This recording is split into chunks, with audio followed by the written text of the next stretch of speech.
Bueno, la esfera de Buga apareció en marzo de este año. Ha venido acompañada de videos, de informes realizados por, efectivamente, científicos y un sinfín de comparecencias de personajes destacados de la ufología, no solo mexicanos como el destacado y conocido Jaime Maussan, sino también de los Estados Unidos como el abogado Daniel Sheehan, reconocidísimo abogado detrás de la desclasificación, Steven Greer, también una personalidad de la ufología, e incluso un congresista de los Estados Unidos. Entonces nos encontramos de repente ante la posibilidad de la existencia de un artefacto que ofrece ser la evidencia definitiva de una otredad, una inteligencia no humana. Uno de los reportes más comunes de objetos voladores no identificados han sido las esferas. ¿Consideras tú que esta podría ser la prueba definitiva de la vida extraterrestre? No. Al momento yo creo que no tenemos suficiente información para aseverar algo como aquí está la prueba definitiva. El video está editado. Si ustedes se fijan, pueden ver el video, está cortado, está editado. Ahí ya me entra la duda, porque ahí sí estamos en algo que los ufólogos vemos comúnmente. Ojo, no digo trucados, no digo falsificados, no digo alterados, pero está editado. ¿Por qué lo editaron? ¿Quién lo editó? ¿Por qué sobre la edición del video no se ha dicho absolutamente nada? ¡Calvo y claro! Julio, ¿qué es la esfera de Buga? ¿Cómo apareció? ¿Y por qué se ha convertido en un fenómeno mediático tan grande en este momento? Bueno, la esfera de Buga es un aparato aparentemente metálico que apareció en marzo de este año. Entre marzo y el momento en el que estamos no ha pasado mucho. Claro. Pero ha sido una explosión mediática increíble. Sí, increíble. Porque la aparición de la esfera ha venido acompañada de videos, de informes realizados por, efectivamente, científicos y un sinfín de comparecencias de personajes destacados de la ufología, no solo mexicanos como el destacado y conocido Jaime Maussan, sino también de los Estados Unidos como el abogado Daniel Sheehan, reconocidísimo abogado detrás de la desclasificación, Steven Greer, también una personalidad de la ufología, e incluso un congresista de los Estados Unidos. Entonces nos encontramos de repente ante la posibilidad de la existencia de un artefacto que ofrece en un inicio, veamos qué pasa luego, ser la evidencia definitiva de una otredad, una inteligencia no humana.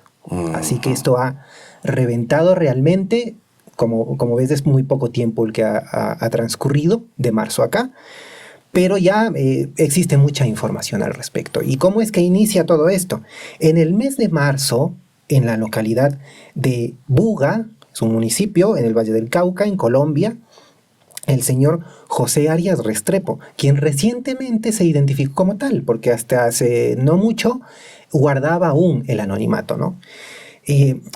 Graba, de hecho, junto a otra persona que no ha sido identificada y que los videos se encuentran disponibles en línea, cualquier persona los puede buscar y mirar, graban una esfera que aparentemente se está moviendo en el cielo de Buga de manera autónoma, parece chocar con unos cables de alta tensión para finalmente perder altura y caer cerca del lugar de donde don José, como cariñosamente ahora lo llaman, pues se acerca y descubre la esfera. Bueno, pues don José toma la esfera en sus manos, la levanta, él cuenta que calcula no más de 2 kilogramos que tendría este artefacto. Es evidente que lo primero que le llama la atención es este tipo de símbolos, medias lunas que se encuentran grabadas en la esfera, y la lleva a su casa.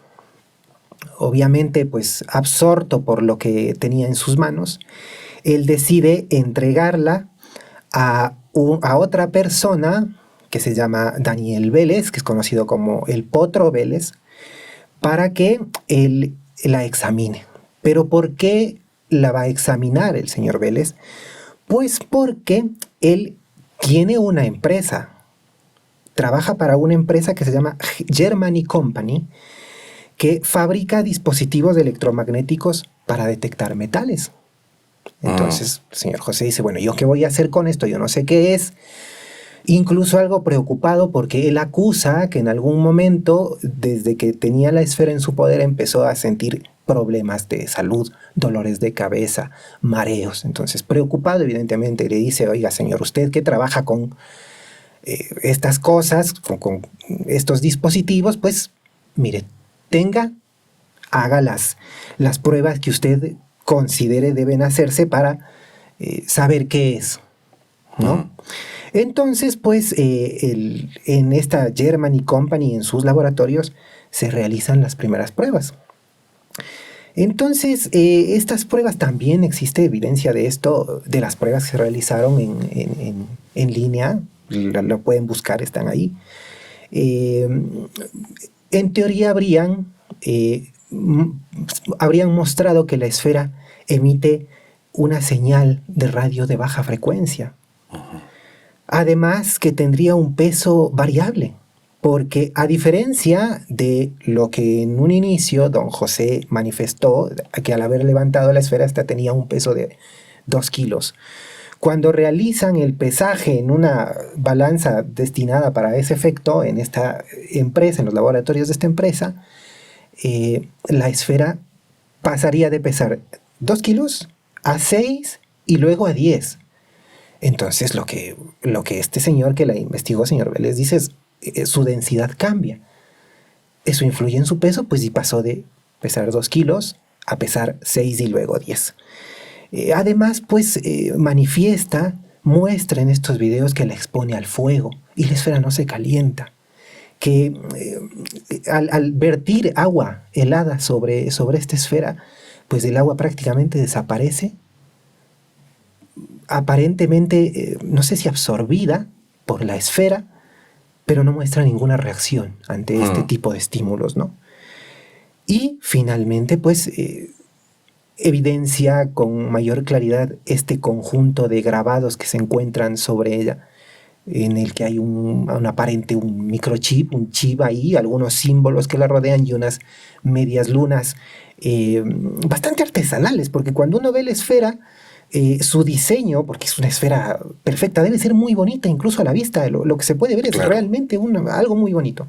Contrasta con lo artesanal del diseño en sus grabados. Entonces, pues, realiza todo este tipo de pruebas. Él cuenta que las realiza, incluso se aventura ya a postular que a través del uso de la inteligencia artificial habría analizado tanto los símbolos que están rodeando este chip que se encuentra en una parte específica de la esfera, y que muchos dicen son símbolos mayas, otros dicen no, son un tipo de glifos que interpretados, leídos de tal forma, pueden influir en la conciencia de la persona que lo mira para tal vez mejorar su percepción de las cosas. Y hay otros que, un poco más aventurados, dicen, esas letras que están ahí son de un juego de la Guerra de las Galaxias. Pero finalmente, pues, no se ha hasta el momento probado que esos símbolos digan algo o que simbolicen algo. Son grabados que se encuentran ahí. ¿Dónde está la esfera en este momento? La esfera, todo esto que te comento pasó en Colombia. En Buga. Entonces, ¿qué pasaría en estos laboratorios de esta empresa? Pues, además de preocuparse también porque están ante una cuestión tan complicada, dice el señor que la tenía en Colombia que empieza a recibir llamadas de personas que quieren comprarle la esfera, incluso algunos que se identificaron como funcionarios del gobierno de Rusia, que querían la esfera para sí, que se la compraban, que cuánto pide por ella. Entonces se empieza a preocupar y logra contactarse con Jaime Maussan, el reconocidísimo ufólogo y periodista mexicano.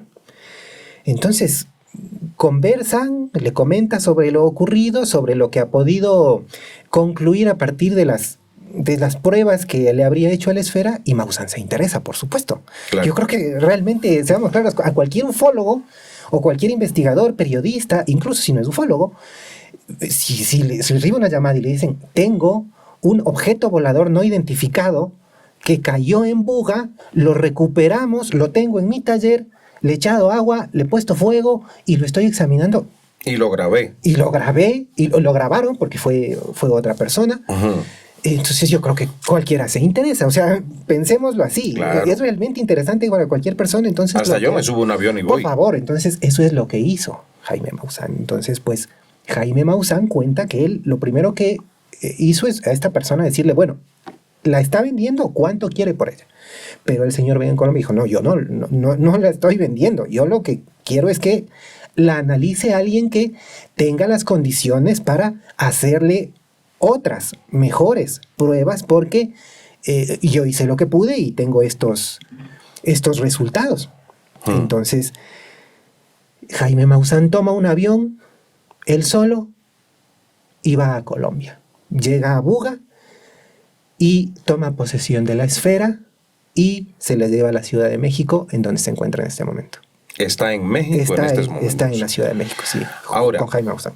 Esta esfera se ha convertido en un personaje por sí misma, en todo un personaje en torno al que gira una serie de teorías, hipótesis, incluso debates muy candentes en redes Sí, sociales. Se ha especulado mucho en torno a ella. ¿Realmente se ha llegado a hacer a esta esfera algún estudio científico que tenga un aval sólido? La esfera ya ha sido observada por algunas personas, ¿no? Yo quisiera destacar a Jorge Luis Zuckdorf, que es un conocido, reputado, respetado productor, tanto de televisión como tiene su podcast que se llama La Huella OVNI, en el que pues él lo que hace es presentar sus conclusiones a partir de la evidencia que tiene a la mano. Uh-huh. Jorge Luis Zuckdorf no se casa con nadie. Él siempre ha sido una persona que, como te comento, pues presenta la información para que cada quien saque sus propias conclusiones, que es lo que realmente creo que Claro. se debería hacer mientras no sea una verdad irrefutable, cosa que es muy complicada, incluso con las cosas que la ciencia tiene a la mano. Así es. Pero Jorge Luis Zuckdorf es el primero que a mí me llama la atención porque comenta que cuando conoció la esfera, al acercarse a ella, pues él también sufrió un quebranto mínimo, pero un quebranto en su salud, produciéndole dolores de cabeza que desaparecían conforme tenía tiempo alejado de la esfera y que volvían a presentarse cuando se acercaba a la esfera. Por supuesto, Jorge Luis Zuckdorf, con la seriedad que lo caracteriza, pues cuando cuenta esto dice, a ver, la evidencia que tenemos no me permite decir que la esfera me provocó esto. Puede que me haya sugestionado, pero es algo que yo creo que deben conocer para que a partir de mi experiencia también saquen sus propias conclusiones. Eso es lo primero que a mí me llamó la atención. Muy racional de su parte. Sí, me parece bastante destacable esta posición, ¿no? Y como esto ha pasado en tan poco tiempo, entonces estoy seguro que muchas de las personas que nos vean en este momento ya deben haber visto un montón de cosas que se están diciendo al respecto. Sin embargo, el meollo de la discusión ha versado sobre efectivamente si existe alguna evidencia de que esta esfera tenga naturaleza extraterrestre, porque lo primero que se dijo muchas personas, incluso investigadores asociados a Jaime Maussan, es que era evidencia de tecnología extraterrestre. Pero realmente, por el momento, yo creo que hay que ser muy concretos en hacer saber lo que existe. Es un informe, ¿no? Es un informe que fue elaborado por el doctor Ignacio Figueroa Vargas. Las personas que tengan a bien vernos pueden ingresar a el Google Academics, que muestra artículos científicos, y consultar sobre el doctor Figueroa Vargas, y tiene un montón de artículos científicos. Es decir, que aquí podríamos decir que la ¿La investigó un científico? Sí.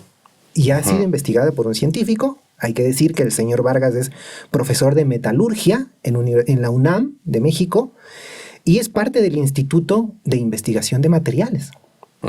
Entonces, le entregan la esfera para que haga estas investigaciones, ¿no? Hay que decir también que el Instituto de Investigaciones en Materiales es una de las principales instituciones en México que se dedican al estudio e investigación precisamente de los materiales en sus diversos tipos, incluyendo metales, ¿no? Y es donde destaca el trabajo del doctor Figueroa Vargas en la metalurgia, ¿no? Entonces, este informe, y aquí yo quisiera aportar mi punto de vista al respecto. Pero por supuesto. Este informe es precisamente eso. Es un informe.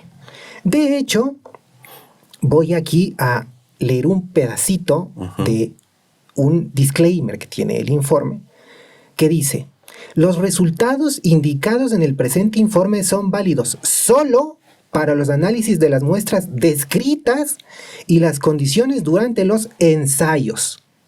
Únicamente en el documento original, con sus firmas, sellos autorizados y sin raspaduras o enmendaduras. De hecho, el propio informe dice que no se debe reproducir el informe de ensayos, excepto en su totalidad, sin la aprobación escrita del laboratorio. Entonces, ¿qué es lo que buscan? Lo que buscan es que no se saque de contexto, que no se use una parte para decir cosas que no dice. Claro, tanto de una parte como de otra. Por supuesto, por supuesto. Tal es así, y yo quisiera invitar a las personas que tengan curiosidad al respecto, que el informe se encuentra publicado en la página web de Maussan Televisión y está habilitado para la descarga de todas las personas que gusten revisarlo. Ahora bien, descargarlo y leerlo parece fácil, pero no lo es. ¿Ya lo intentaste? Sí, tiene 102 páginas además, ¿no? Es enorme. Sí, de estas 102 son como 80 páginas que realmente tienen la información. Y bueno, es un informe hecho por un científico metalúrgico. Entonces, para las personas que no conocemos, es muy difícil de comprender realmente. Entonces, habría que tener mucho cuidado, no vayamos a concluir cosas que ahí no dicen. Claro. Entonces, hay que tener presente esto para analizar el asunto, ¿no? Que de hecho, discúlpame, Julio, no ponemos en pantalla nada referente a esto debido precisamente a lo que me comentabas antes de comenzar la grabación, que existen derechos de autor, está protegido por copyright. Sí, está protegido. Además está notariado en la Ciudad de México.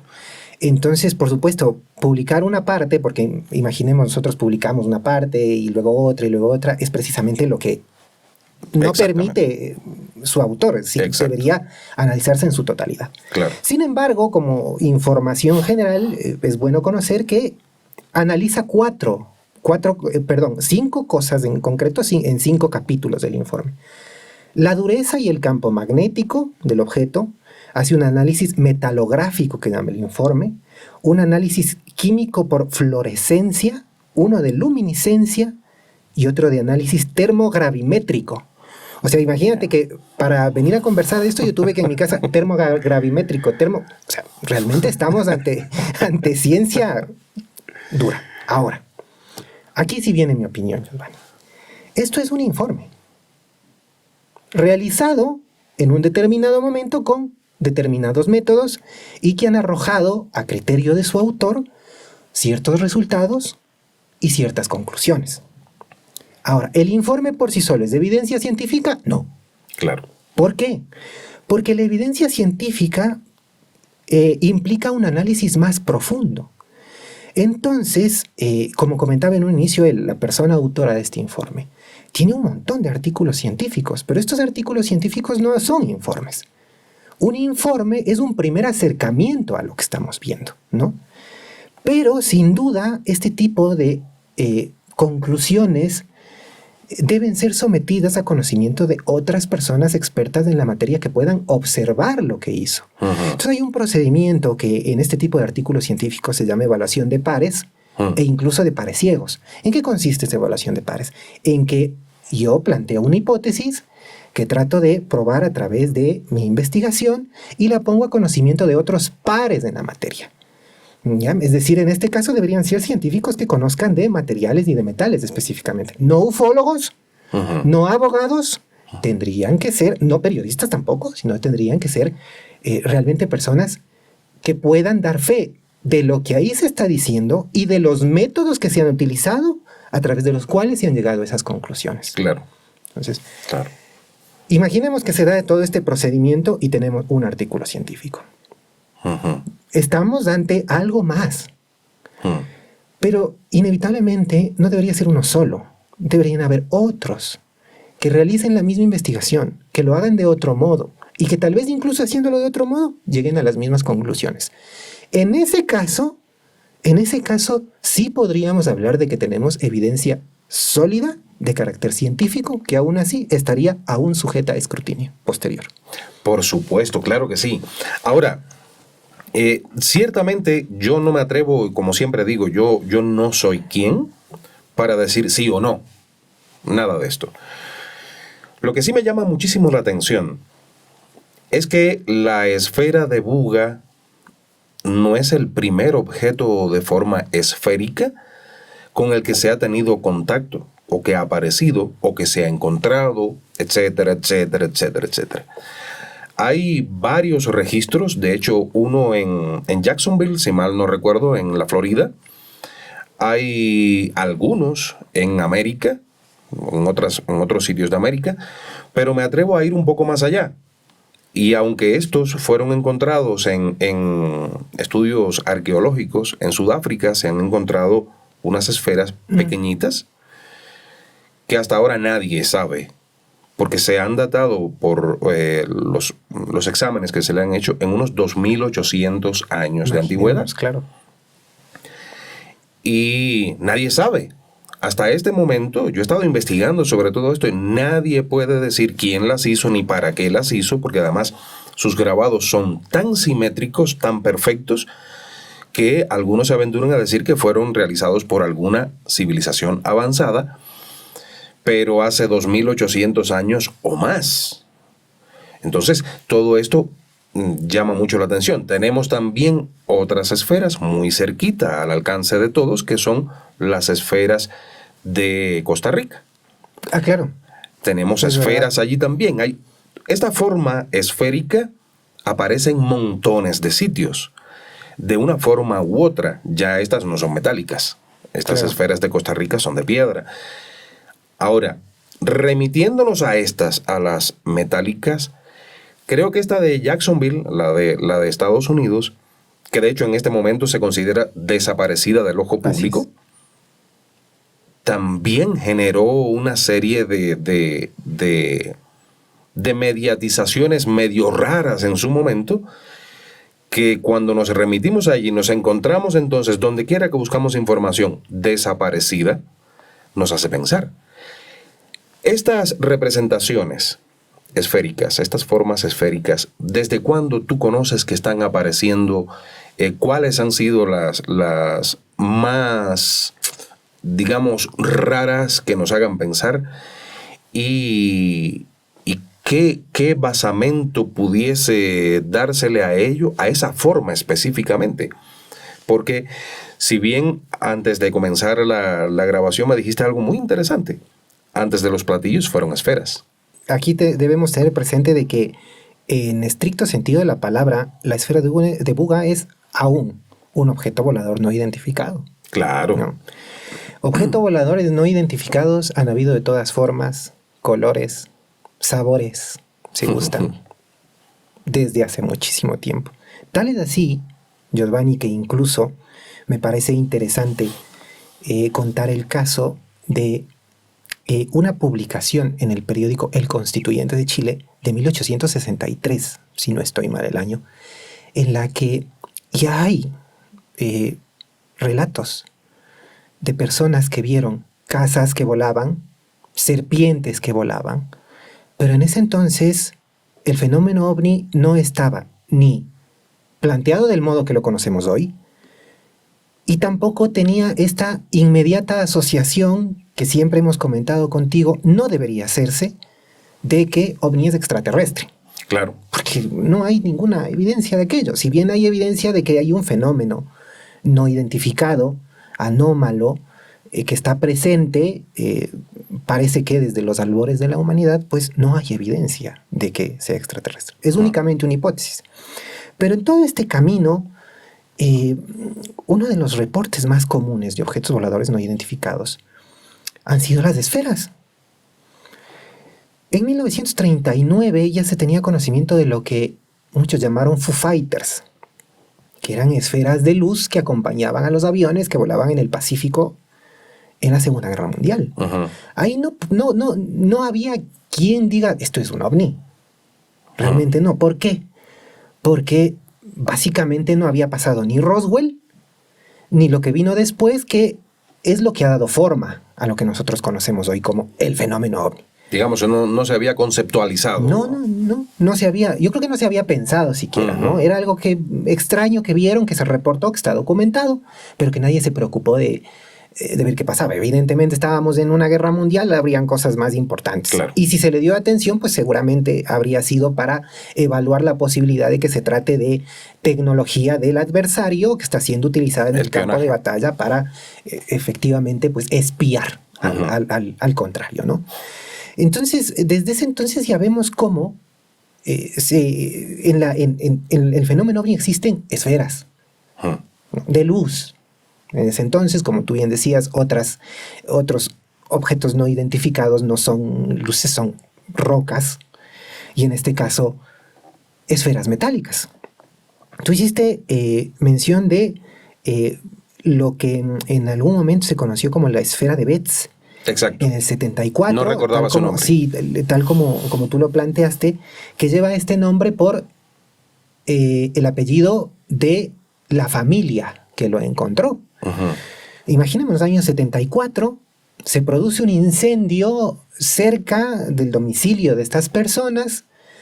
Después de que el incendio se apaga, pues evidentemente salen a ver qué ha ocurrido, si es que no se ha afectado su propiedad, bueno, lo que haríamos todo después de un incendio. Madre, padre e hijo. Y en esta evaluación de daños se encuentran con una esfera metálica perfecta, de aproximadamente 20-30 centímetros de diámetro, que a diferencia de la que hoy conocemos como esfera de Buga, era una esfera completamente lisa, metálica, de apariencia metálica, y dicen, bueno, no me lo voy a dejar aquí, se la llevan a su casa.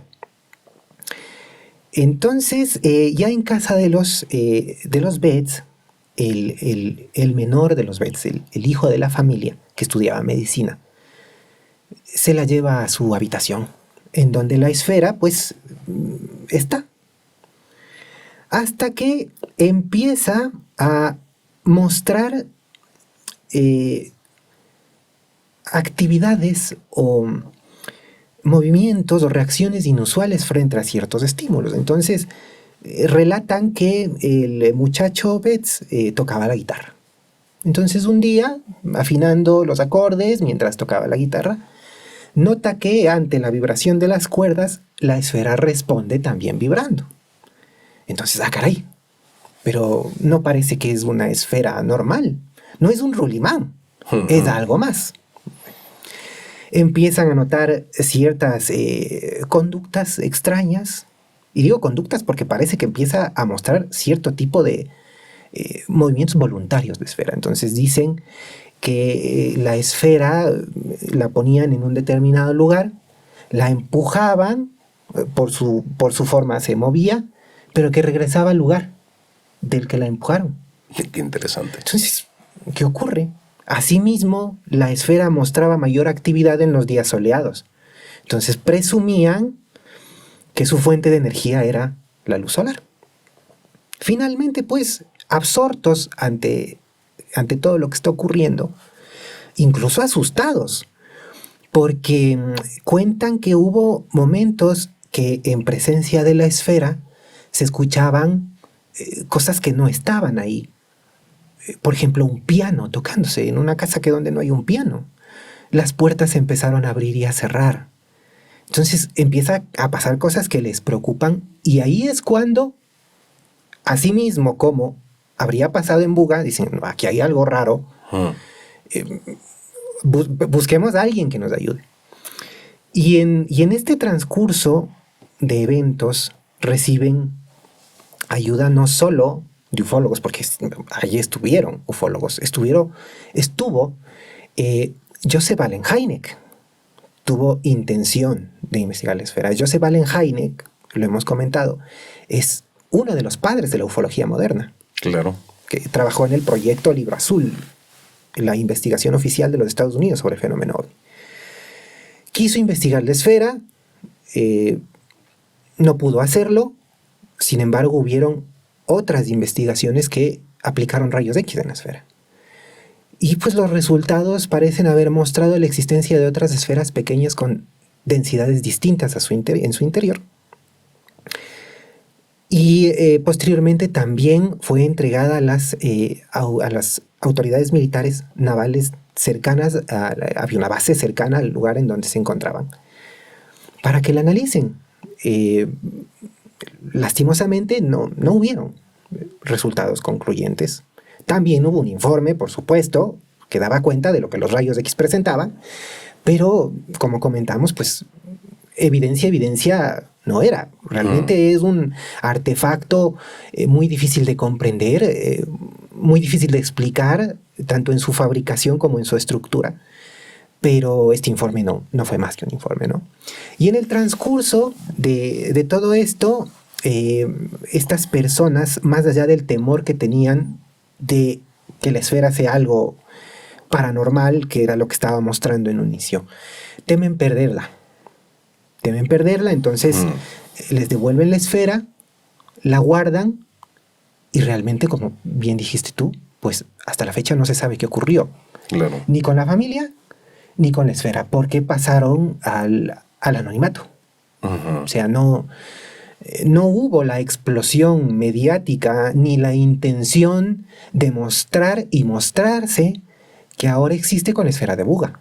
Había más bien una legítima curiosidad de ver qué era.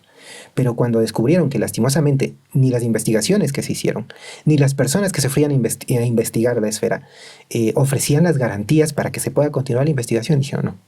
O sea, mejor me la guardo. Y así fue. Y así desapareció la esfera de Betz del escenario público. Acabas de decir algo que también está presente, bueno, estuvo presente en la esfera de Betz y tengo entendido de que está presente también en la esfera de Buga. Microesferas dentro de ella, pero además se comenta de que se ha descubierto, incluso Maussan lo estuvo diciendo, que se ha descubierto que hay fibra óptica en la esfera de Buga. ¿Qué conoces de eso, Julio? Sí, bueno, es que realmente desde que comenzó todo esto, a pesar de ser poco tiempo, se han dicho muchas cosas.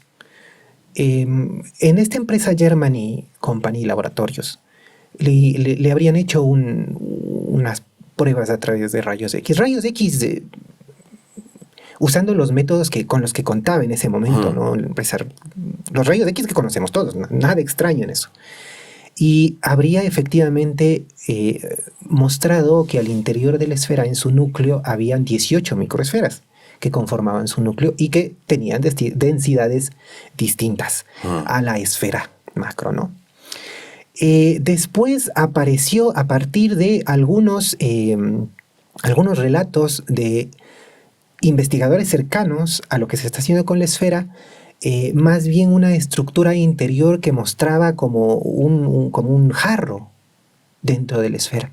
Ya no se mencionó nada sobre los 18 microesferas de las que hablaron al inicio en esta empresa. Y es más, en el informe de la UNAM, esto es mío, yo no encontré absolutamente nada que dé cuenta ni de esferas, ni de cambios en densidad, ni de cambios en la temperatura. Sí hay análisis de densidades, sí hay análisis de los grabados, sí hay análisis de la esfera propiamente, pero el informe lo que concluye es que realmente parece no haber sido hecha con los métodos convencionales de soldadura, que no presenta densidades variables, pero nada dice de estas otras cosas. Ni de fibra óptica, no, ni nada. A ver, sobre la fibra óptica, no es que el informe dice que es fibra óptica. Lo que dice es que existen materiales que nosotros conocemos como los que se usan para hacer la fibra óptica. Pero en todos estos casos el informe, muy bien, pues porque yo le imagino a la persona que hizo un informe, no va a poner esto es extraterrestre. No. Claro. Lo que concluye es que todo esto evidentemente necesita un análisis posterior, seguramente en otras condiciones y a profundidad. Pero ahí está uno de los inconvenientes que yo siento en lo que se ha venido haciendo, que es que los primeros resultados que habrían sido obtenidos de los análisis de la esfera en Colombia, con los medios que tenían las personas que lo examinaron en Colombia, no son los mismos que aparecen en las conclusiones del informe. Claro. ¿Y por qué quiero hacer esta distinción? Como comentamos contigo, estamos ante un escenario en el que se ha polarizado mucho esta discusión, en el que hay personas que están absolutamente convencidas de que esto es falso. Y ante el cuestionamiento, lo que han hecho es, a mi criterio, incluso ser un poco irrespetuosos con la persona de Jaime Maussan, que se le podrá acusar de muchas cosas, pero recordemos que los ufólogos nos movemos en este mundo, Claro. en el de la especulación, en el que tenemos que aventurarnos a plantear hipótesis, a plantear teorías al respecto, por supuesto. Pero a su vez también existen las personas que creen que esto es absolutamente verdad. Y entonces como que se han puesto de un lado y el otro y se señalan con el dedo para decir que la otra persona está mal. Lo que yo concluyo de todo esto que se ha venido haciendo y que yo les pediría a todas las personas que duden de lo que aquí estamos diciendo, que revisen todo esto y que saquen sus propias conclusiones, porque hay muchos comentarios en redes que dicen, ¿no?, a su modo de ver, pero ahí está el informe de la UNAM. Ya está. Eso es todo. Y ahí diría, yo creo que no han leído el informe y no comprenden el valor de un informe, el valor de un relato y lo que efectivamente sería evidencia científica. Estamos, creo que has sido suficientemente claro con todo lo que estás diciendo, cosa que te agradezco muchísimo. Yo confío mucho en tu objetividad y eso es precisamente uno de los fundamentos en los que yo baso cualquier entrevista, la objetividad. Y bueno, detrás de la objetividad puede estar todo ese campo de la especulación y todo lo demás, pero hay que ser objetivos dentro de todo esto. Sí, uno puede creer algo, Claro. por supuesto. Claro. Pero yo siempre he conversado con compañeros míos involucrados en esto.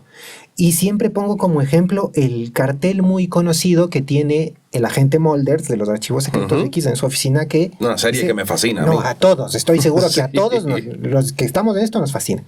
Que en su cartel dice, pues en su póster, I want to believe. Yo quiero creer.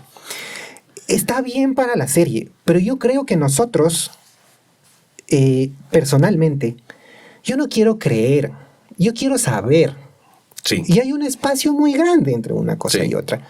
Entonces, uno puede tener sus creencias y pensar que está bien, pensar que está mal, pensar que se ha obrado bien, que se ha obrado mal, pero eso no implica necesariamente que la otra persona esté deliberadamente intentando hacer algo malo. Bueno, hay que procurar ser objetivo, sacar sus propias conclusiones. No les podemos creer a todas las personas que están en YouTube, incluyéndome. Entonces, no porque una persona diga, pero aquí está todo, ya está todo, aquí están las fotos, aquí está el relato. Eso no quiere decir que sea así. Así como tampoco necesariamente tiene que ser todo falso. Claro.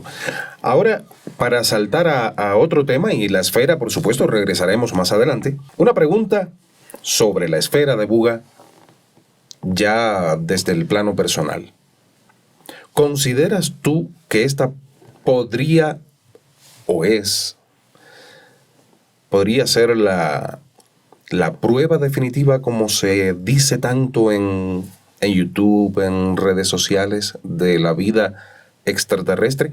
Aunque ya después vamos a entrar a dialogar sobre otros temas. En lo personal, ¿consideras que esta pudiera ser? No. Al momento yo creo que no tenemos suficiente información para aseverar algo como aquí está la prueba definitiva. Pero estoy seguro que nosotros seríamos los más felices de finalmente tener algo concreto que poder presentar como prueba definitiva. La esfera no lo es. Por el momento. En un rango del 1 al 10, tú como Julio Echeverry, abogado, ufólogo, esta dualidad en ti a mí me resulta muy interesante porque y a mí eres complicada. Sí, Y a mí sí. complicada. Sí. Abogado y ufólogo. Entonces, en un rango entre el 1 y el 10, ¿dónde tú ubicarías a la esfera de Buga entre el no y el sí? Digamos que el 1 es el no y el 10 es el sí.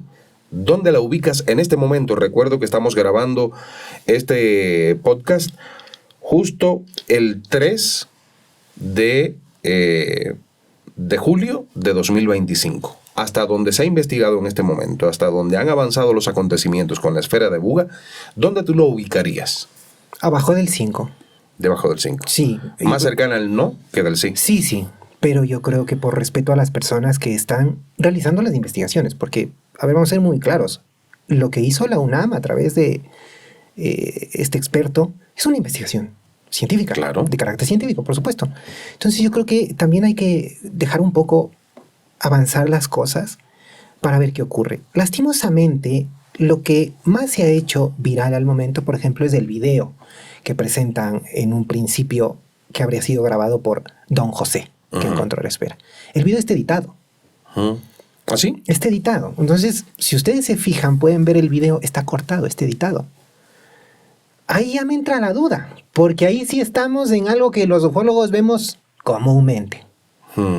Videos editados. Ojo, no digo trucados, no digo falsificados, no digo alterados, pero está editado. No hay ¿Por una qué? consecutividad. No. ¿Por qué lo editaron? ¿Quién lo editó? ¿Por qué sobre la edición del video no se ha dicho absolutamente nada? No sabemos. Entonces yo siento que cada quien desde su modo de ver las cosas trata de enfocar la discusión de la esfera en donde siente que tiene mejores armas para avanzar con el tema. Y deja por fuera otros asuntos como precisamente este. ¿Por qué el video está editado? ¿Qué realmente se ha hecho sobre el video para probar que lo que está ahora en manos de Jaime Maussan es lo que se ve en el video? Esas cosas no conozco que se hayan empatado. Incluso hay divulgadores de redes sociales cercanos a las personas que están ahora en la esfera que dicen, pues pero ahí están las fotos. ¿Qué más quieren? Si queremos más, pues. Si queremos Claro. más, por supuesto queremos más. Entonces, yo siento que al momento está más cercano a un no que a un sí. Pero veremos. Lastimosamente, no es la primera vez que ofrecen la prueba definitiva. No es la primera vez. Yo voy a comentarte acá algo que Jaime Rodríguez, quien conoce a Jaime Maussan de muchísimos años, porque de nuevo, desconocer la trayectoria, la influencia que ha tenido Jaime Maussan en todos, incluyéndome, no tiene asidero. Claro. No tiene asidero. Hay que reconocer quién es Jaime Maussan y lo que ha hecho por la divulgación de estas cuestiones. No se ven en otros lugares lo que se ve en los medios en los que participa Jaime Maussan. Así es. No solo en cuanto a la ufología. En el canal de televisión de Jaime Maussan hay programas que se centran en, por ejemplo, cuestiones inherentes a la devastación del medio ambiente. Eso no lo vamos a ver en los medios tradicionales. Por supuesto que no. Pero sí los vemos en los medios que están bajo la dirección creativa de Jaime Maussan. Entonces, negar la influencia que tiene Jaime Maussan me parece que no tiene más Claro, por supuesto. fundamento. Entonces, Jaime Rodríguez algún momento nos comentó, no solo hablando de Jaime Maussan, sino de sí mismo, y yo creo que es algo que nos representa a todos. Cuando a nosotros nos ofrecieran, o si nos ofrecen una evidencia de este tipo, sin duda que nos Entusiasmaríamos. Gracias Giovanni, muchísimo, porque tiene mucho potencial, ¿no? Puede que, valiéndose de esto, podamos ser inducidos al error. ¿Qué es lo que pasó con otros dos casos que seguramente son muy familiares para las personas que están involucradas en esto? Anteriormente, recordemos que Jaime Maussan y su equipo encabezaron la investigación del brazalete de Jonathan Reed a inicios de los años 2000. Jonathan Reed, lo pueden buscar en redes, está en todas partes.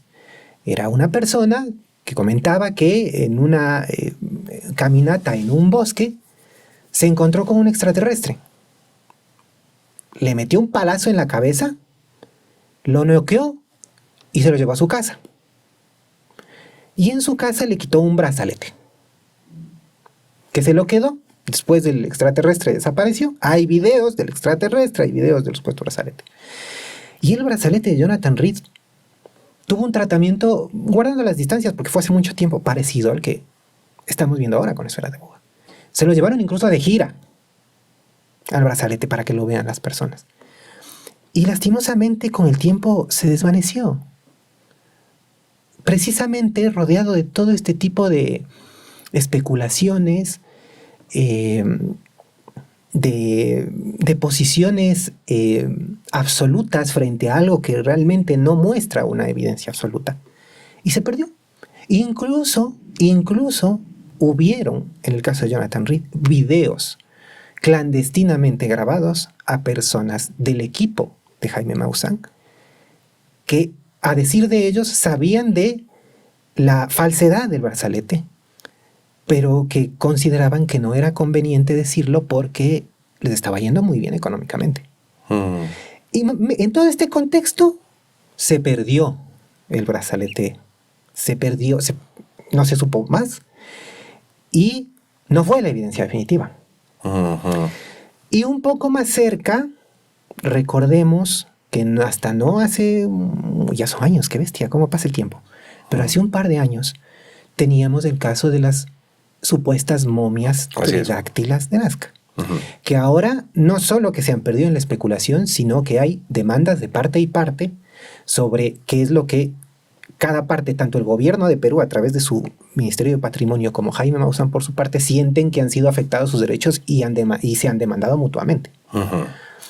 Y más allá de lo que en su momento fue un boom, porque recuerda que todos los medios hablaban de las momias tridáctilas, se presentaron en el Congreso, en una audiencia del Congreso en la que estuvieron destacados miembros de la comunidad científica que no es extraña a este tipo de fenómenos anómalos como Evi Loeb.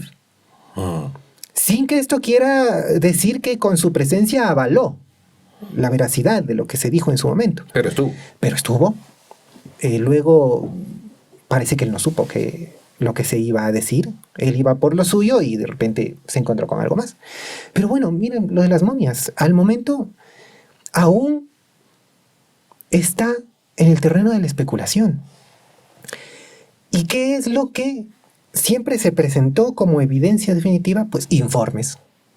Informes de que encontraron esto, otro. Y en algún momento incluso el instituto de la UNAM, porque fue otro instituto también de la UNAM que realizó pruebas sobre muestras, supuestas muestras extraídas de los especímenes, incluso publicó un comunicado, el que decía, a ver, paren el mundo que me quiero bajar. Dicen que son extraterrestres, dicen que... Y yo no he dicho eso. Yo lo que he dicho es que encontré estas cosas en las muestras que me entregaron. Yo no puedo decir, a partir de eso, que vienen de allá, vienen de acá, que están miles... No puedo decirlo. Y entre eso y aquello, las momias al momento se han visto opacadas incluso por la Esfera de Buga. Claro. Porque ya no se habla de las momias. Así es. Se volverá a hablar cuando tengamos finalmente decisiones judiciales al respecto. Porque en la justicia, de algún modo, esto se va a zanjar. Claro, por supuesto. Y así se perdió un poco lo de las momias tridáctilas y ahora estaríamos ante, nuevamente, digámoslo así, la oportunidad de que sea la prueba definitiva de la Esfera de Buga. Jaime Rodríguez, como dije inicialmente, lo dijo así. Es probable que Jaime Maussan, como podría pasarnos a cualquiera de nosotros por nuestro vivo interés en el asunto, haya sido engañado. La esfera de Buga, la famosa esfera de Buga, a la que vamos a volver dentro de unos minutos más adelante, Julio. Porque la esfera ha sido abordada de diferentes maneras. Unos dicen que es extraterrestre, aunque ahora está ganando mayor peso la hipótesis de que no es extraterrestre, que es de alguien que ha estado aquí siempre.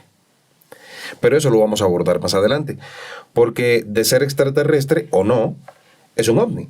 Es un objeto volador no identificado. Así es. Y recientemente se conmemoró el Día del OVNI. Háblame de ello. ¿Qué ocurrió este día y por qué justamente ese día es el Día del OVNI? Uno de los 2 días. Hay 2 días dedicados al OVNI. Sí. Bueno, días del OVNI, días del ufólogo, días del fenómeno, como gusten. Ya. Pero el más común es el Día del OVNI, el 2 de julio. Uh-huh. ¿Por qué el 2 de julio? Porque el 2 de julio es el día en el que se conoció en 1947 el incidente de Roswell. El más famoso de la historia. El más famoso de la historia. Porque así lo han hecho. Claro, mucha mediatización. Exactamente. Entonces, el 2 de julio en adelante se conoció como el Día del OVNI. Porque por el OVNI que habría caído en Roswell. Sin embargo, otro día en el que se conmemora, podría decirse, no sé realmente qué término usar, en el que se reconoce. Uh-huh. El Día del Ufólogo es el 24 de junio. ¿Por qué? Porque antes de julio del 47, en el mes de junio, se da el primer avistamiento moderno de un ovni por Kenneth Arnold.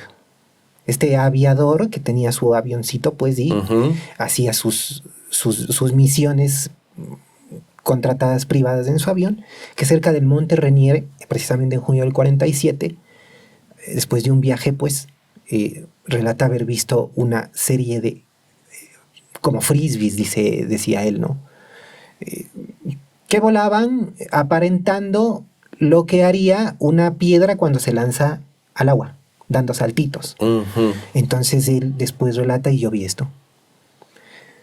Y por esta razón es que se conoce también el 24 de junio como el Día del OVNI, ufólogo, fenómeno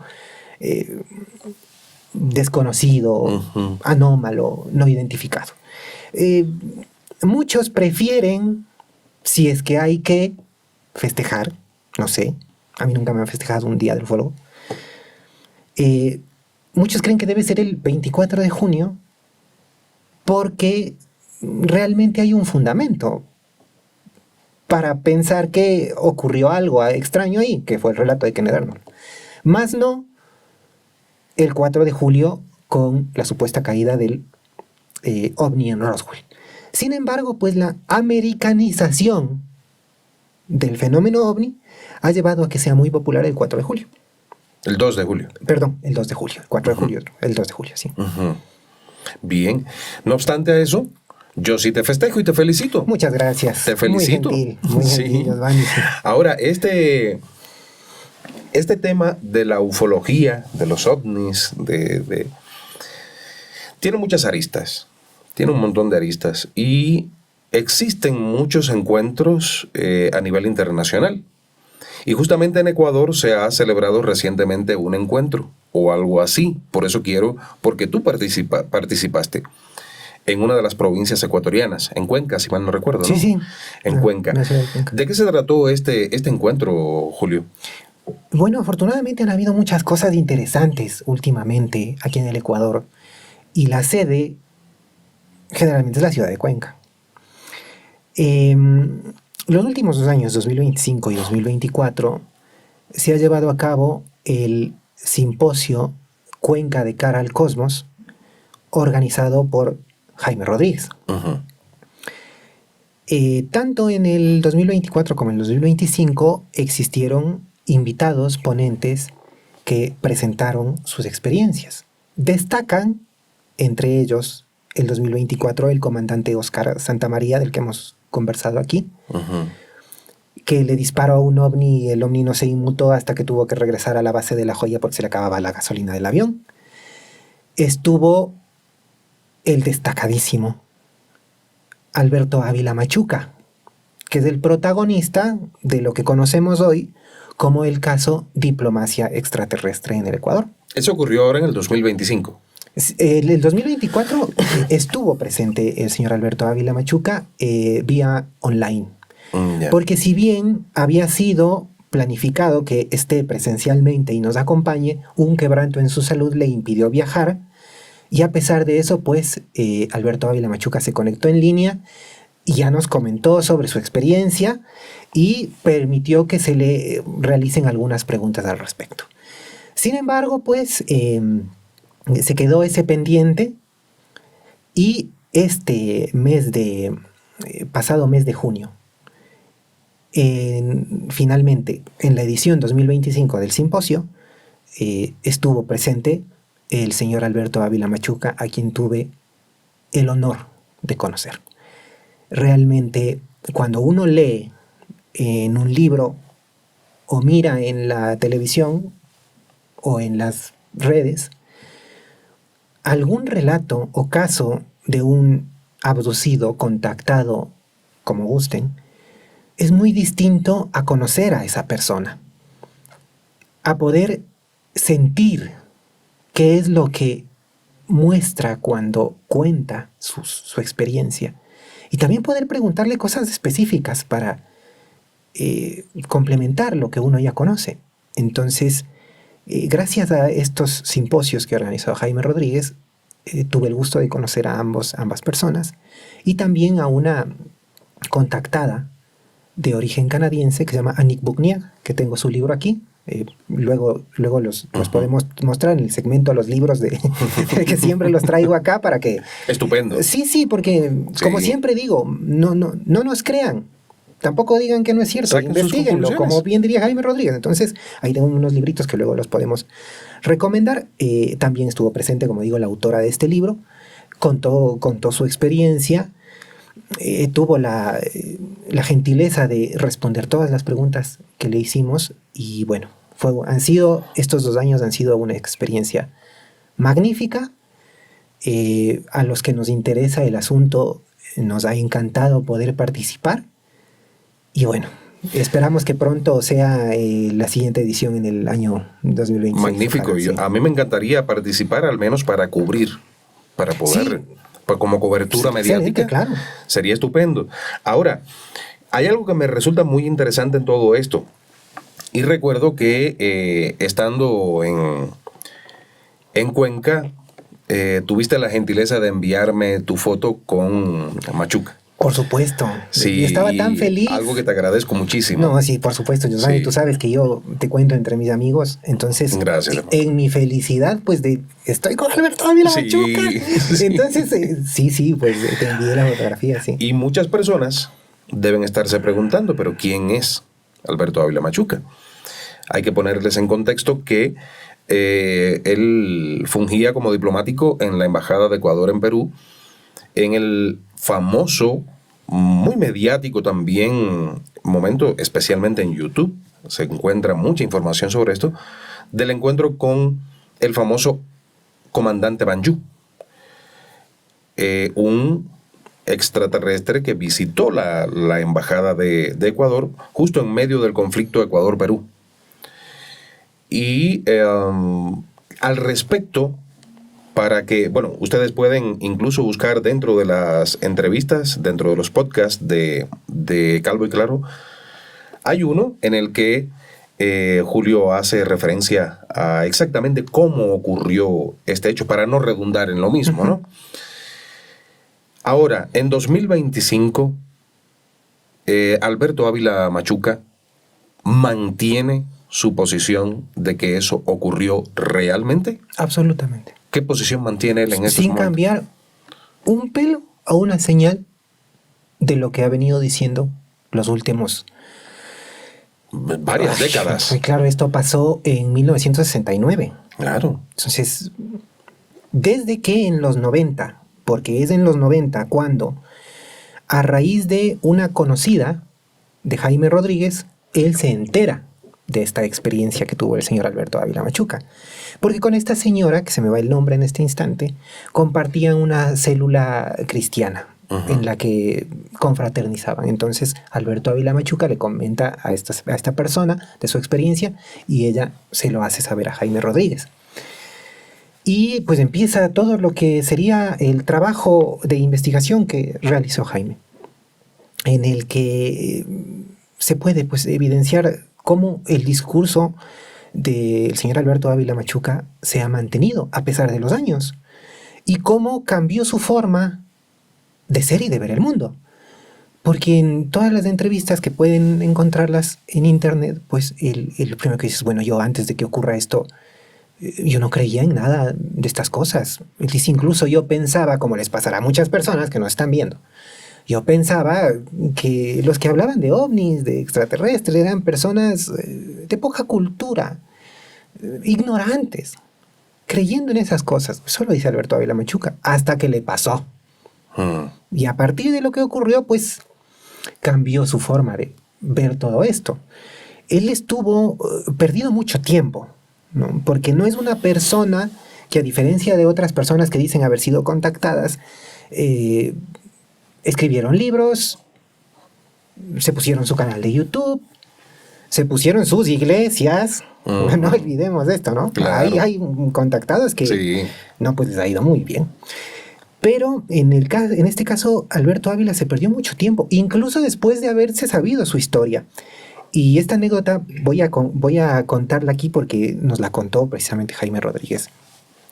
Él se pierde mucho tiempo porque en todo este contexto de la investigación con Jaime Rodríguez, él recibe la invitación del entonces director del diario Expreso para publicar algún caso que resulte interesante en el aniversario del rotativo. Jaime Rodríguez, él dice inocentemente, le cuenta sobre el caso al director del diario, pero no lo publica en el diario Expreso, lo publica en el diario Extra, con la foto de Alberto Ávila Machuca, con dibujos de lo que habría pasado y con el muy característico modo de decir las cosas que tiene hasta hoy el diario Extra. Evidentemente Alberto Ávila Machuca, al enterarse de esto, al enterarse leyendo el diario, porque él contaba, yo en mi casa me dicen, oye Alberto, saliste en el periódico. ¿Cómo que salí? En el Extra. Y, Dios mío. Entonces Alberto Ávila Machuca se retira de la tribuna pública por muchos años. Tantos que recién en el 2024 se vuelve a saber de Alberto Ávila Machuca en este contexto. A mí me encantaría tener la posibilidad de entrevistarlo a él. Ya me has comentado que debido a su edad, obviamente él se protege más su salud en este momento que en otros, ¿no? Pero si por casualidad Alberto Ávila Machuca está viendo este podcast en este momento, yo le pido formalmente que me permita entrevistarle para dar a conocer sus experiencias. Y no importa que esté en otro sitio, la hacemos online, hacemos la entrevista online. Sería maravilloso para que pues la gente tenga la oportunidad de acceder a un testimonio actual, o sea, actualizado, contemporaneizado, y no siempre a las mismas entrevistas de hace décadas. Claro. Sino Sí, sí. algo ahora más actualizado. Así que ya lo sabe, mi estimado Alberto Ávila Machuca. Le pido, por favor, que me permita entrevistarlo. ¿Sí? Ojalá sí fuera, sí. Ojalá. Sí. Ahora, vamos a lo que comentábamos hace un momentito, Julio. Ahora resulta que ha ganado mayor protagonismo a partir de la aparición de la esfera de Buga el hecho de que quizás no sean extraterrestres, sino de que están aquí y de que siempre han estado aquí. Pero yo quiero comenzar a hablar sobre este tema a partir de, no sé si conoces la hipótesis siluriana, Sí. que plantea que plantea la posibilidad, no afirma nada, es un ejercicio esta hipótesis, Ujú. plantea la posibilidad de que hace miles o millones de años en la Tierra pudieron existir civilizaciones avanzadas, incluso no necesariamente humanas, y que debido a cataclismos u otros sucesos, actualmente resulta difícil encontrarles, porque en el registro geológico tal vez están demasiado profundas, a capas a las que no hemos accedido, debido al paso de millones, miles de años, o al propio deterioro de los elementos constructivos, objetos, en fin. La Tierra tiene 4.500 millones de años. Nosotros estamos utilizando un fragmentito así del tiempo de la Tierra. Yo siempre digo, para mí es una arrogancia intelectual que alguien diga, no, nosotros fuimos los primeros. Es una arrogancia injustificada, Me además. encanta el término. Es Sí. es una arrogancia intelectual, sí. Que nosotros fuimos los primeros civilizados, los primeros pensantes en aparecer en la Tierra. Es demasiado arriesgado decir algo así. Dentro de 4.500 millones de años. 4.500 millones de años es una barbaridad de tiempo. Ahora, y pensando yo antes de esta entrevista, ¿qué tal si realmente... A ver, yo no estoy diciendo que sí o no. Estoy simplemente haciendo un ejercicio, especulando un poco sobre esto. ¿Qué tal si realmente las hubo y nunca dejaron de estar? ¿Qué tal si están de otra forma que no comprendemos a partir de nuestra percepción de nuestra vida o de la existencia de la vida? ¿Qué tal incluso si realmente están bajo tierra? Aunque la física te dice un montón de cosas que te ponen a pensar y bueno, mientras más te acercas al núcleo de la Tierra, más calor, en fin, una serie de cuestiones.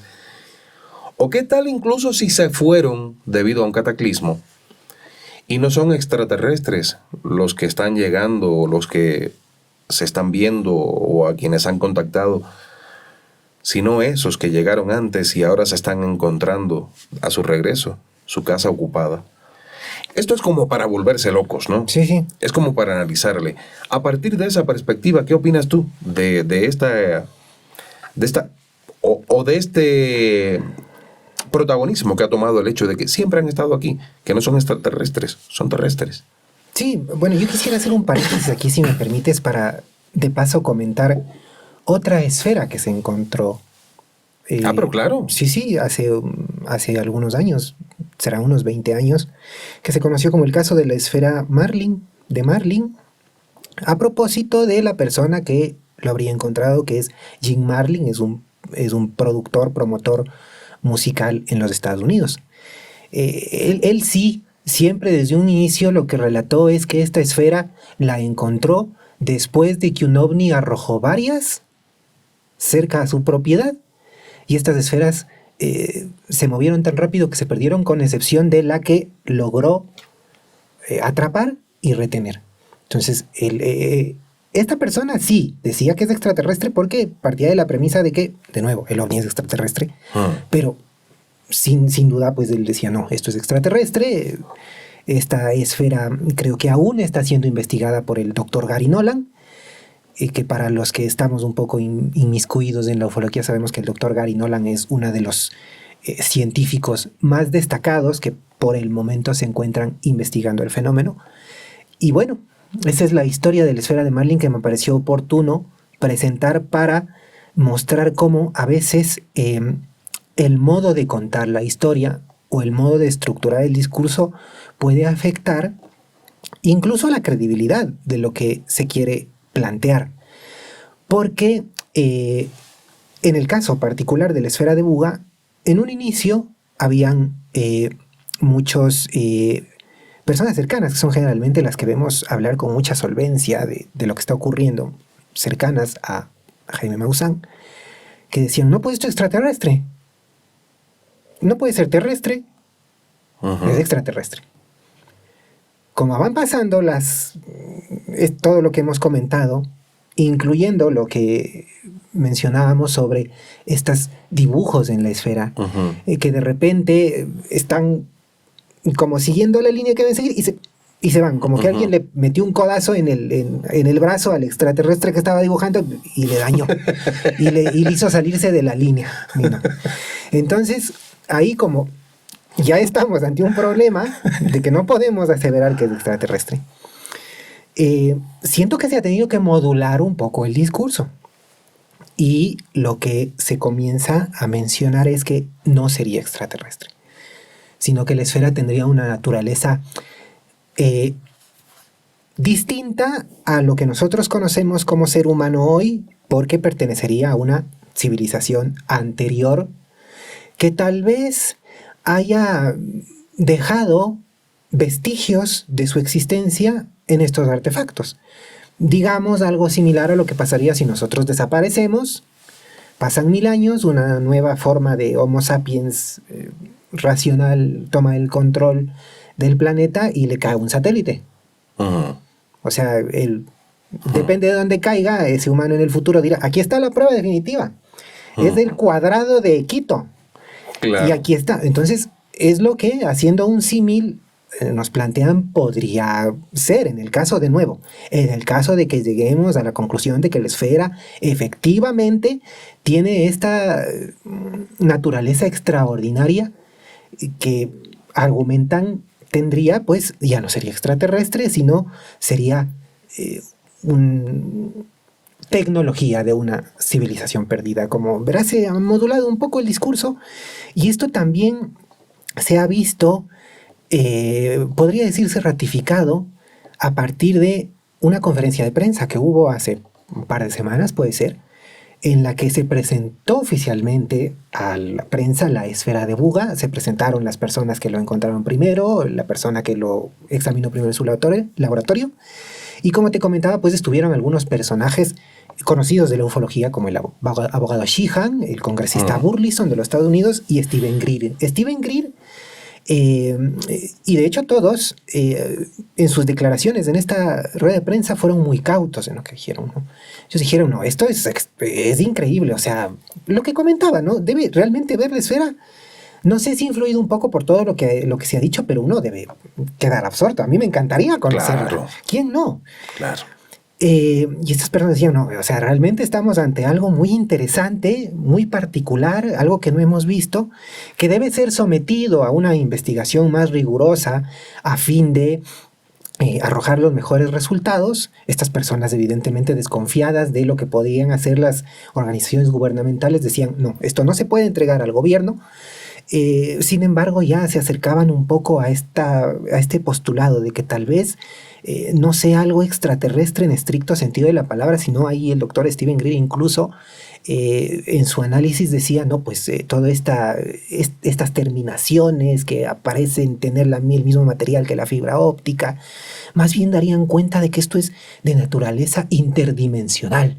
Entonces sería un artefacto que cuando cambia de peso, que cuando cambia de masa en su consistencia, etcétera, etcétera, lo que está haciendo es adaptándose a nuestra realidad para estar en ella. Sin embargo, existiría la posibilidad de que sea de otra dimensión, y aquí hablamos de otro tipo de otredad, ya no la extraterrestre clásica, sino la posibilidad de otro tipo de existencias, más allá de las dimensiones que nosotros conocemos, que usando esta tecnología, pues, estarían en capacidad de, ahí sí, pues, póngale la palabra que usted guste, visitarnos, examinarnos, controlarnos, etcétera, etcétera. Entonces, sí hay este modo de como que ir a ver, ya no empata con lo que estábamos diciendo, no, tal vez sea esto, que no está mal. En el transcurso de una investigación sería errado pensar que la hipótesis que yo tengo al principio es la que definitivamente voy a probar al final con todo lo que dije inicialmente. Claro. No, entonces me parece válido también que de algún modo se vaya pues considerando otras opciones, de nuevo, en el caso de que aceptemos que la esfera es algo efectivamente extraordinario que no puede explicarse, y que no necesariamente sea extraterrestre. A mí me parece muy correcto, porque alguna vez hemos conversado contigo, yo estoy muy en desacuerdo, esto es muy personal, en que la ufología de per se presente como una explicación desde el fenómeno extraterrestre.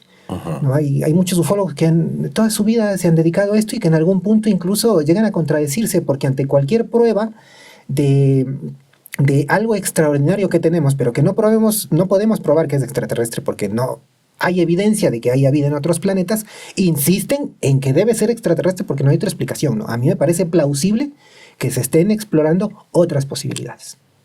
A mí me resulta muy interesante también. Sí, me resulta por muy supuesto. interesante. Hay mucha gente que desecha el fenómeno, o estos fenómenos, para no encasillarlos en fenómeno ovni o esto, lo otro. Estos fenómenos los desechan porque los miran a partir de la perspectiva de las ciencias tal y como las conocemos, pero son las ciencias nuestras. Nosotros no conocemos si hay otras formas de vida Así es. u otras formas de respirar, otras formas. No lo conocemos, no sabemos.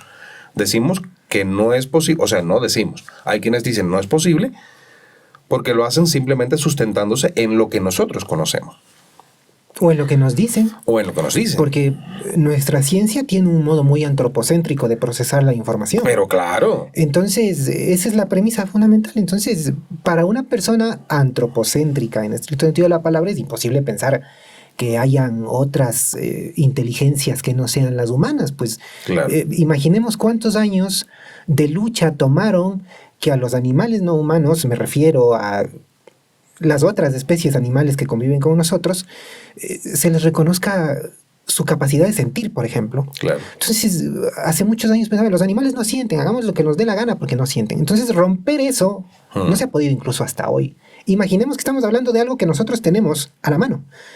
Romper ese esquema mental que nos ubica a nosotros como el centro, el principio y el fin de todo, al hombre occidental sobre todo, es muy difícil. Claro. Entonces, si una persona en este contexto no acepta que es posible la existencia de vida extraterrestre, porque realmente es posible, decir que nos visitan es otra cosa, es muy difícil que acepte la existencia de otras inteligencias de una naturaleza distinta.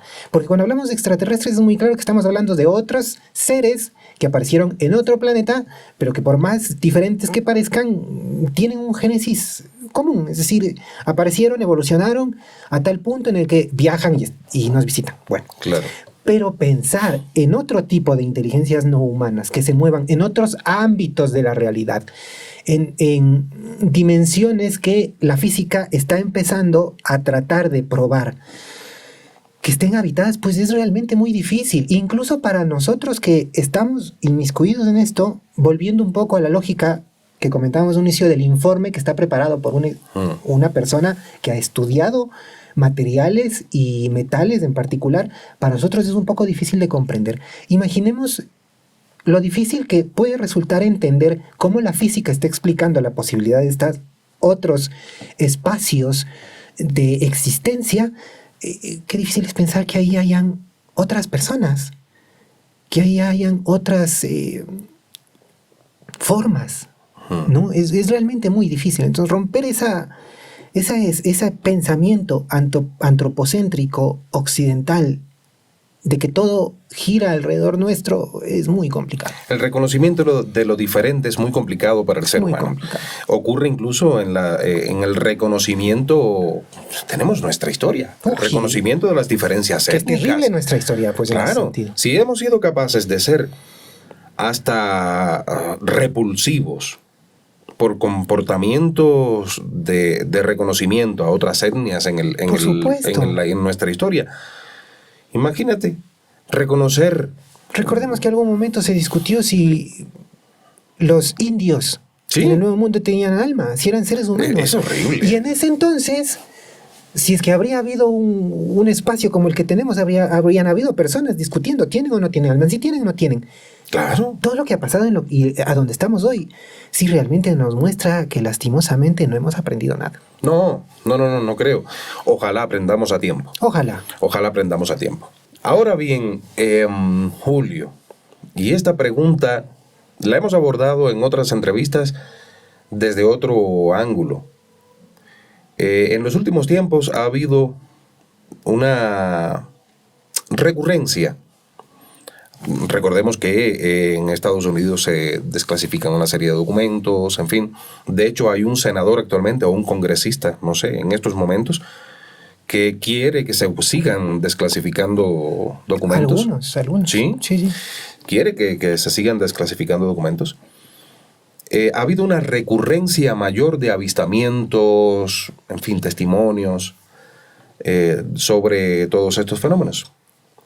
Y yo me pregunto, y te pregunto, quizás se preguntan muchos de quienes nos están viendo, ¿qué interés podrían tener, en el caso de que fuesen extraterrestres, estos seres acercándose, mirándonos, tal vez contactando, en fin, qué interés podrían tener en nosotros o en el planeta estos seres? ¿Qué se plantea desde la ufología? Volvamos al caso del comandante Banju, para usarlo como ejemplo. Cuando este comandante habría sido inquirido por las personas que se entrevistaban con él, Alberto Ávila Machuca incluido, ¿y por qué?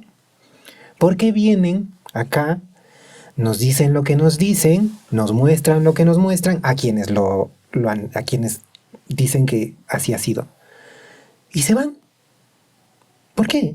O sea, y ahí viene la clásica discusión, ¿no? A ver, pues, ¿dónde están tus extraterrestres? Que se presenten, pues, acá en la Plaza Grande y que golpeen y llamen al presidente y aquí estoy. O en la Casa Blanca.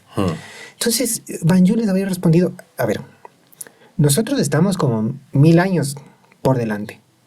Entenderán que eso implica un cambio radical en nuestra forma de ver el mundo, de entender las relaciones entre las especies racionales, inteligentes, que lastimosamente el estado actual nuestro no nos permitiría entender. O sea, eso le dijo Banju. Sí. Lo que Banju habría estado haciendo no solo en la Embajada de Ecuador en Lima, sino también en la de Chile en Lima. Y después incluso hay un reporte, podríamos llamarlo, de un señor hijo de Alberto Ávila Machuca que trabajó en las Naciones Unidas, que le comentó que incluso Banju habría estado en Guatemala. Y en todos los casos lo que hacía es proponer, acompañar a través de las autoridades, hacer este acercamiento para brindar información que permita a los seres humanos elevar nuestro nivel de conciencia para finalmente aceptar una exposición abierta de estos seres sin que implique un cambio tan brusco como podría llegar a ser en nuestra forma de relacionarnos y en nuestra forma de entender el mundo. Entonces ahí viene lo que es muy conocido, muy usual en el relato de los contactados. Son hermanos mayores, que es algo muy común. Muchos contactados se refieren, es como hermanos mayores. Entonces, el hermano mayor le deja aprender al hermano menor, ¿no? Si se sube a la bicicleta, que se caiga. Si tiene que aprender a nadar, que se ahogue. Si tiene que lastimarse para aprender algo, que lo haga. Que aprenda, porque así se crece. Ahora bien, aquí voy a poner un ejemplo que me encanta de Jaime Rodríguez, que siempre lo pone. Nuestro hermano menor está aprendiendo y está jugando y en estas actividades lúdicas aprende, ¿no? Sobre sí mismo y sobre el mundo. Y lo vemos jugando. Y el hermano mayor está pendiente, que está jugando, con que está jugando. Y no le molesta, pero de repente ve que el hermano pequeño está jugando con un cuchillo de cocina. Y está jugando. No, pues ahí sí tiene que intervenir y quitárselo para que no se haga daño. Entonces, este ejemplo muestra lo que supuestamente estarían haciendo seres distintos como Banju. Se acercan para tratar de influir de a poco en las personas, en determinadas personas, para cambiar su forma de ser y cambiar su forma de ver el mundo. Y ahí es donde alguna vez conversamos contigo, para mí hay evidencia muy importante, más allá de los videos, las fotos, lo que ustedes gusten, en cómo el contacto o la experiencia, el acercamiento a este tipo de fenómeno ha cambiado radicalmente a las personas, me incluyo.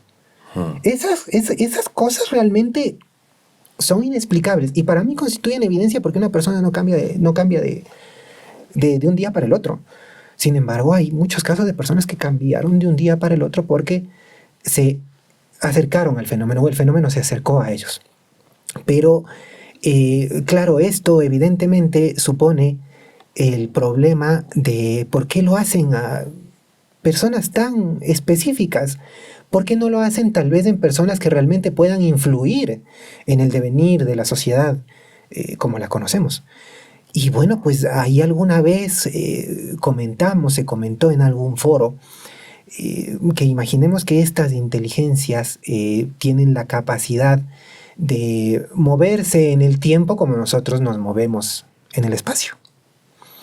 Si es que pueden hacer esto, seguramente no tengan que influir en una persona para que haga algo en el presente, sino que tal vez podrían influir en determinadas personas para que dentro de su campo de acción muy pequeño procuren ciertos cambios que a la larga impacten de manera transversal y ojalá realmente en lo que sería la sociedad y la civilización. Entonces, ¿será esta la realidad? Lo dice Alberto Ávila Machuca, dice que esto es lo que Banyu le dijo. Hay muchos otros contactados como Nick Burnier, que te comentaba que estuvo en el simposio, que también se apega un poco a esta posición de que realmente están tratando de influir en nosotros de tal modo que de a poco vayamos cambiando esta percepción y finalmente podamos tener algún tipo de contacto abierto. Sin embargo, existen otras teorías que no tienen mucho que ver con lo extraterrestre sobre lo que hemos conversado, que siempre volvemos de algún modo a ese punto, en el que si estas otras entidades, otros seres de estas otredades, no se encontrarían en otro planeta, sino en algún punto en el mismo lugar físico en el que estamos, pero en otra dimensión, ahí sí seguramente estén muy preocupados por lo que estamos haciendo, pues, porque lo que le hacemos al planeta se los estamos haciendo de algún modo a ellos. Ahí entonces tomaría sentido, por ejemplo, el boom de la aparición de objetos voladores no identificados después de las pruebas atómicas y el uso de las bombas atómicas en Japón.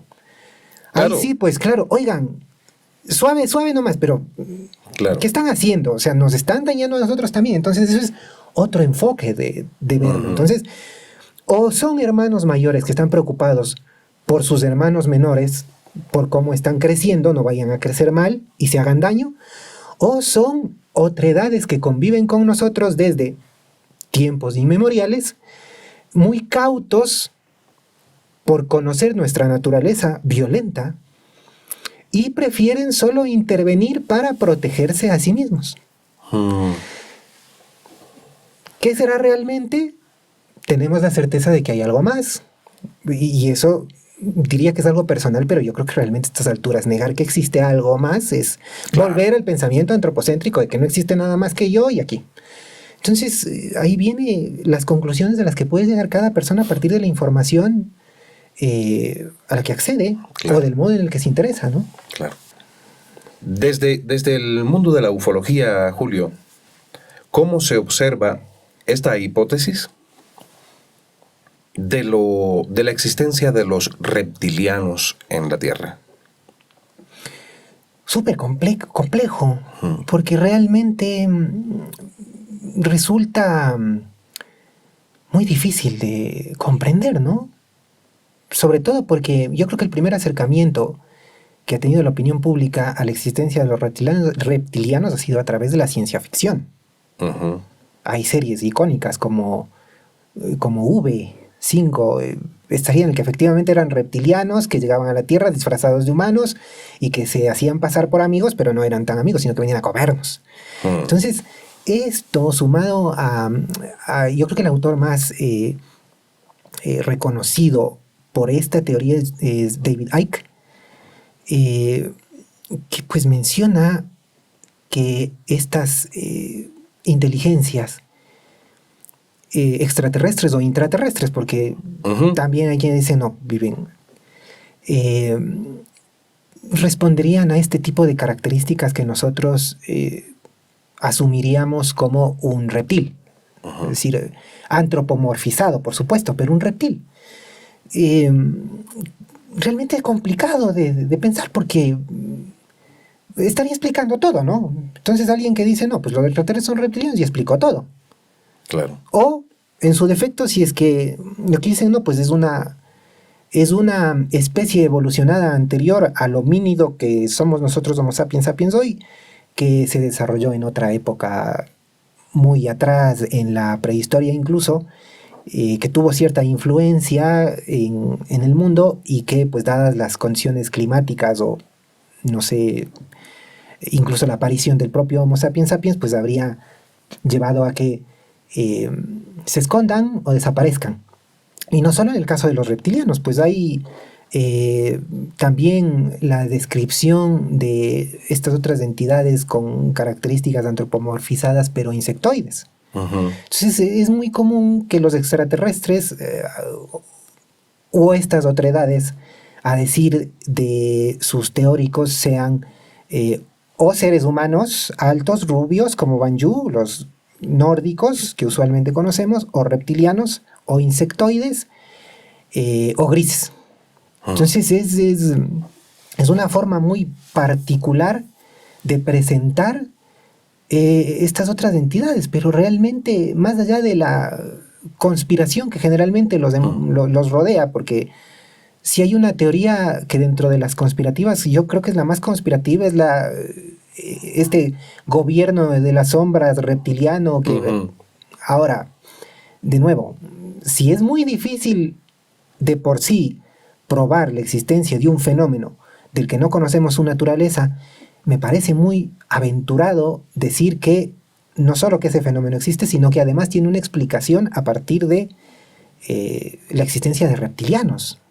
Es muy complicado. Ahora, podría existir la posibilidad de que en otro planeta, producto de la naturaleza propia del planeta, hayan evolucionado otros seres que a ojos nuestros parezcan reptiles. Podría ser.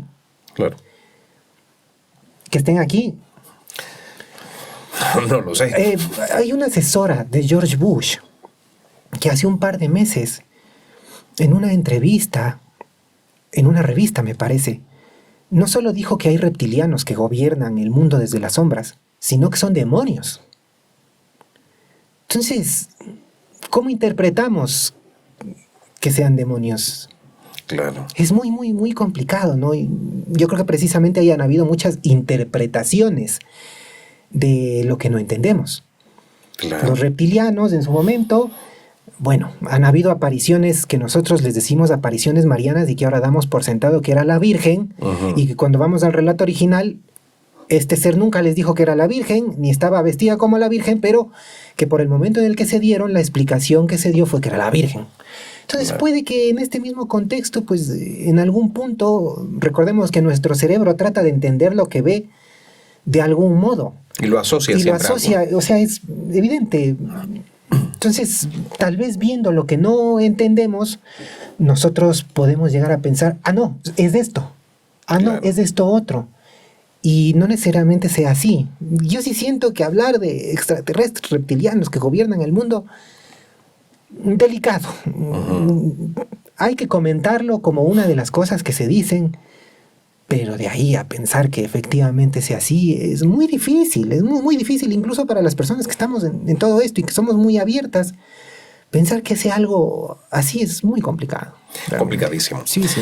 Hace un momentito mencionaste, nuestra especie, el Homo sapiens sapiens. Primero fue Homo sapiens, después Homo sapiens sapiens. O sea, Homo sapiens, el hombre que sabe, y Homo sapiens sapiens, el hombre que sabe que sabe.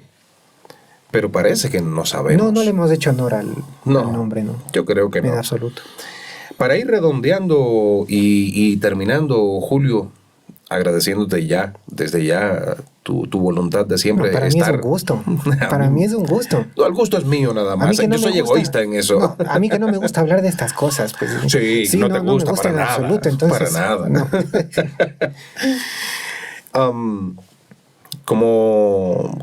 Como redondeo final, nos mereceríamos como especie humana que estos seres, si es que están viniendo o si es que siempre han estado, nos merecemos que intenten influir para que mejoremos, porque todo parece indicar, como hablábamos hace un ratito, parece que no somos tan Homo sapiens sapiens, no sabemos que sabemos. Los acontecimientos globales en estos momentos son terroríficos. Sí, sí. No sabemos en qué va a terminar todo esto. Y cada vez está peor. Claro, el ser humano cada vez es más egoísta, cada vez es más repulsivo. ¿Nos merecemos? ¿Está funcionando la influencia o deberían acabar de venir de una vez y decirnos, mira, ya estamos aquí, mira mi flota aquí estelar, o mírame, estamos saliendo desde otra dimensión, este es nuestro portal dimensional? Sí existimos y venimos a decirles, basta ya, se van a exterminar ustedes mismos. ¿Qué tú crees? Bueno, yo creo que si estamos recibiendo algún tipo de influencia externa en este contexto, no es buena la influencia externa que estamos recibiendo.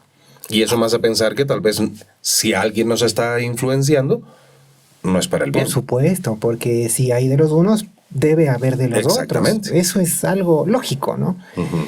De ahí en más sentir que merecemos una guía, yo creo que sí, como toda especie que aprende, yo creo que mereceríamos una guía, ¿no? Estamos aprendiendo, indudablemente somos una especie que aprende. Lo que yo creo es que nos estamos negando a aprender bien. Estamos usando nuestro conocimiento, nuestra capacidad para hacer el mal, Uh-huh. y no el bien. Y yo sí creo que nuestra existencia en este planeta tiene una razón.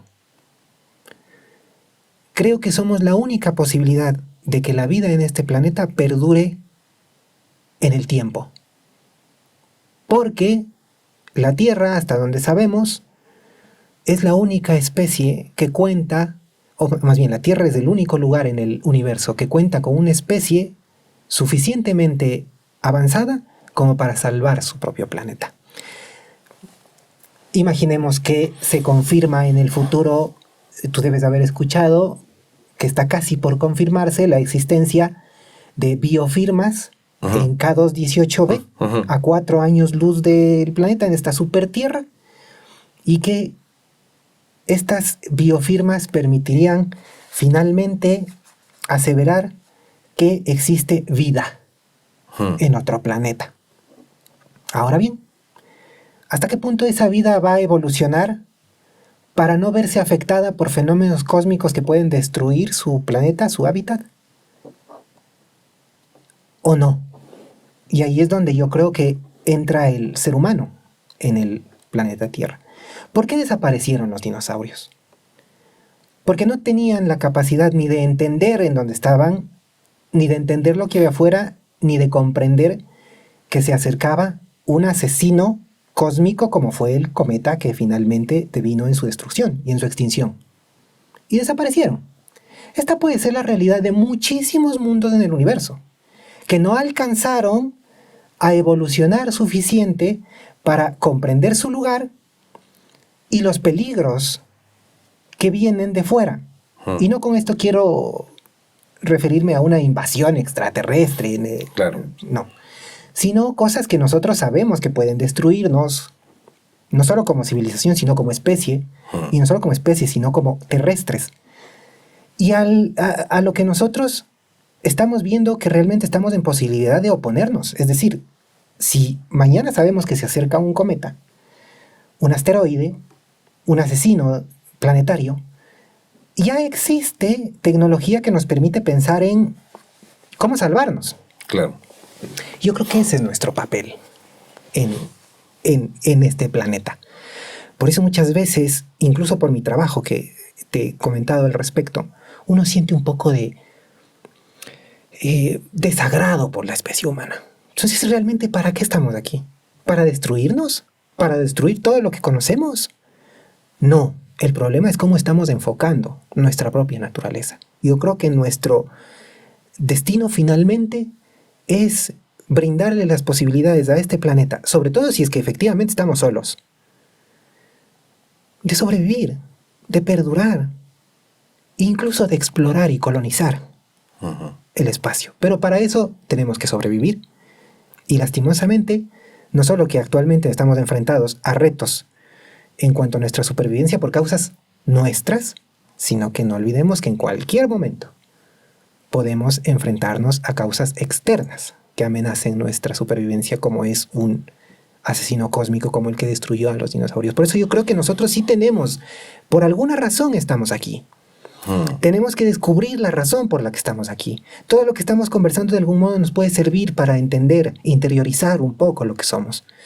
Y entender que no estamos aquí para ni matarnos entre nosotros, ni desaparecer a otras especies que conviven con nosotros, ni desaparecer nuestro propio medio ambiente, ni nuestro propio planeta. Yo creo que estamos aquí para algo más.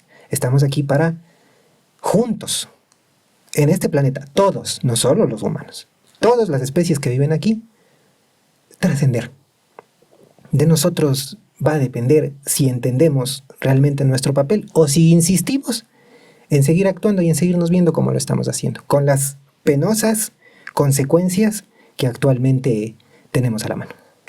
¿Cuáles son los libros que trajiste hoy? Yo siempre tengo estas recomendaciones porque más allá de lo que nosotros podemos decir, es bueno que las personas que se interesen lean. Claro. Lean y relean, porque si no... Saber no ocupa espacio. Porque si no, y no quiero hacer con esto ningún tipo de señalamiento a nadie, para no creer lo que dice el youtuber de turno. Ni creer que lo que dice el influencer que ahorita está de moda es absolutamente cierto. Revisemos qué es lo que se ha dicho desde hace muchos años. Pues entonces, primero, respecto a lo que ya comentamos, los que todavía no saben qué onda con las momias de Nazca, yo les podría recomendar este librito de aquí, que es de Martín Achirica, se llama Expediente Abierto. ¿Es sobre el caso de las momias de Nazca? Sí, o sea que es un libro muy reciente. Sí, tiene un par de años. Tiene un par de años, pero es muy interesante porque recopiló la información necesaria cuando estaba en boga. Entonces imaginemos que ahora hay alguien recopilando toda la información de la esfera de boga y que en 2 años presenta un libro. Claro. Entonces es muy interesante conocer qué se hizo, cómo se hizo para sacar sus propias conclusiones. Entonces recomiendo este librito para ubicarnos también en la realidad y tal vez hacer un símil de qué es lo que pasó con las supuestas momias tridáctilas de Nazca y qué es lo que está ocurriendo el día de hoy. Perfecto. Pasemos para acá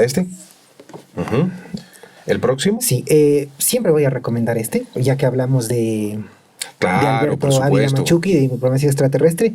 Si quieren conocer más respecto al comandante Banju, a su protagonista Alberto Ávila Machuca y sobre el caso de Diplomacia Extraterrestre, el libro de Jaime Rodríguez es la primera opción. De paso, quisiera, si me permites, presumir un poco la firma de Alberto Ávila Machuca. Pero por supuesto, muéstrala. Sí. Muéstrala, qué bien, estupendo. Aquí está, suscrito a Alberto Ávila Machuca y también por el autor del libro, que es Jaime Rodríguez, ¿no? Entonces, perfecto. Sabes que te voy a agradecer muchísimo si te enteras cuando Jaime va a estar por acá por Quito, para, por favor, hacerle una entrevista a él también. Sí, creo que sería muy buena idea. Apenas tengas ese dato, me lo haces saber. Yo me contacté con él por correo electrónico, porque él no maneja WhatsApp, tengo entendido. Es un modo de contactarse con... Y él me dijo que con mucho gusto que lo hiciéramos, pero que él estaba en Cuenca. Pero ya te estoy hablando de hace 1 año aproximadamente. Claro. Y en la actualidad quisiera hacerle una entrevista a él. Así que si conoces el dato de cuándo él puede estar por acá, supuesto, y me puedes hacer la gestión para que participe en el podcast, sería estupendo. Por supuesto, me parece que sería espectacular. Claro, por supuesto. Sí. Este librito que estoy mostrando aquí, que es en inglés, El lenguaje de las estrellas en la ciudad de la luz, es el libro que comenté, nos presentó Annick Burnier, la contactada, en el último simposio que se realizó este año en la ciudad de Cuenca, que es muy interesante, muy interesante, porque en este caso no estamos ante una contactada que cuenta su historia, estamos ante una contactada que comparte su experiencia con toda su familia, su esposo y sus hijos. Y o sea que ellos también. Sí. Y que está radicada aquí en Quito porque habría algún tipo de condición especial en el Ecuador. Y por eso está aquí. Bueno, esto se ha comentado durante mucho tiempo. Sí. Específicamente en el volcán Chimborazo. Por eso es que yo les invito, si gustan, este libro está disponible está en línea, lo pueden conseguir, es muy interesante y tiene la ventaja que la autora generalmente se presenta en charlas, brinda este tipo de espacios en los que uno puede preguntarle, inquirirle al respecto. Pues es muy bueno este libro porque además presenta una mirada distinta al fenómeno. Aquí no tenemos al extraterrestre que baje a un ovni, estira la mano, te saluda, te dice algo y se va. No, es una forma muy distinta de ver el fenómeno que se parece más a lo que conversamos contigo sobre la naturaleza distinta, no extraterrestre, pero sí distinta de estos seres. Entonces, recomendado El lenguaje de las estrellas en la ciudad de la luz de Annick Bornier. Y finalmente, para los que gusten profundizar un poco sobre esta otra hipótesis que no es la extraterrestre, también este libro y este autor, que es el doctor Néstor Berlanda. Este libro se llama Detrás de la niebla porque hace un análisis de un caso muy conocido en el año 78 en Argentina, que es el de Juan Oscar Pérez. Ah, claro. En el que no necesariamente estamos ante la clásica descripción del fenómeno extraterrestre de tuercas y tornillos, sino que realmente encontramos conexiones en el fenómeno, no solo a nivel, digamos, clásico, como conocemos, sino incluso llegando a postular que a través de los estados alterados de conciencia, característicos de las prácticas chamánicas, por ejemplo, se puede tener acceso a estos otros mundos de donde vendrían estos otros seres. Entonces es una posición completamente distinta. Les recomiendo este libro. De hecho, les recomiendo al autor, el doctor Néstor Berlanda, para que puedan también indagar un poco más al respecto. El fin de todo esto es, por supuesto, que conozcamos un poco más, que no nos quedemos en lo que nos dicen, en lo que leemos en redes sociales, en notas de prensa, porque esas siempre tienen un sesgo, ¿no? Claro. Siempre hay un sesgo, siempre hay una forma muy particular de plasmar las cosas que tal vez nos dice más de lo que piensa el que escribe la reseña que de lo que realmente dice el autor. Entonces, por eso es bueno siempre leer. Claro. Para cualquier cosa, mejor leer y sacar sus propias conclusiones, como ha sido la consigna de esta conversación. Veamos qué ocurre a partir de ahora con la esfera de Buga. Sí, Veamos si es meritorio que te volvamos a actualizar a nuestra audiencia sobre el tema. Decirle a nuestros espectadores que estas propuestas me parecen maravillosas para comenzar. Aquellos que no han iniciado todavía en la exploración de todos estos fenómenos, me parece estupendo comenzar por allí y no necesariamente desde los relatos más mediáticos. En la entrevista anterior me hablaste de que conociste, ya estamos cerrando, no se vayan porque estos detallitos que faltan son de último momento. Conociste a un híbrido. También quiero entrevistarle. Si es posible o no, ya es otra cosa, pero quiero entrevistarle. Yo quise verlo nuevamente este año. No pude, porque no encontré modo de contactarlo. Claro. O sea, me refiero a contactarlo, de saber de él, ¿no? Claro, no tenía su teléfono o algo así. No, pues no sabemos nada de él, pero bueno, yo espero algún rato volver a saber de él, porque como te comenté anteriormente, pues estas cosas que uno solo entiende cuando conoce a la persona son muy distintas de las que uno puede ver o o en la pantalla o incluso en los libros. No, conocerlos es muy distinto, es algo que se siente. No todo se entiende, no todo debe entenderse ni interiorizarse para racionalizarlo. Hay cosas que uno se debe permitir sentir. Claro. Y yo creo que en este caso pasa. Otros detalles que también dejo en el tapete para abordarlos próximamente son los casos de la mujer que salió embarazada en Ecuador, aparentemente de un extraterrestre. Sí. Y de la famosa abducción también en la costa ecuatoriana. El caso Yaguana. El caso Yaguana, sí. Esos son temas que, a ver si ojalá encontremos alguna forma de actualizarlos, a ver qué ha pasado con todo esto, porque muchos espectadores en la anterior entrevista que te hice, me dicen, pero ¿y qué ha pasado con esa gente? Sí, yo te había comentado que al menos en el caso de esta persona que habría sido secuestrada por extraterrestres, lo interesante sería ver cómo se cerró el El caso. proceso judicial que se Claro. abrió, porque aquí hubo un juicio, Claro, un juicio. en el que hubo testigos que dijeron lo que ocurrió, hubo policías que indagaron al respecto y también presentaron sus conclusiones. Supe por Jaime Rodríguez que después, como les comenté, pues después de un tiempo esta persona volvió a aparecer. ¿Qué pasó? ¿Qué se dijo? ¿Cómo cerraron el caso?